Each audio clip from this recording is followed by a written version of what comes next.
When you and your passengers are having problems with cell signal coverage on the road, and you find yourself in need of a more cost-effective solution, there's always DriveX by weBoost.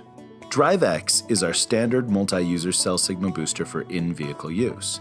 Compatible with all US carrier networks, phones, and cellular connected devices, DriveX puts an end to the dropped calls, missed texts, and slow data speeds you may often experience while on the road or driving through remote locations with fewer cell towers and unreliable signal reception.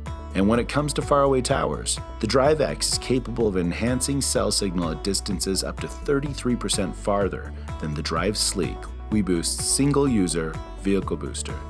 Installed in minutes without tools, DriveX is ideal for all types of people and vehicles.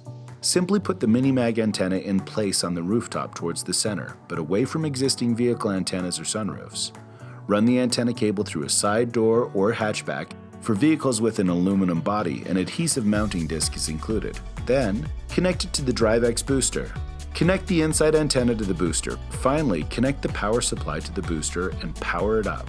Right away, everyone in your vehicle will start to enjoy better voice quality, uninterrupted text, faster data speeds, and improved streaming capability anywhere the road takes you in the US, regardless of the carrier or phone they use. There's a more affordable way to get reliable cell signal coverage, the DriveX by weBoost.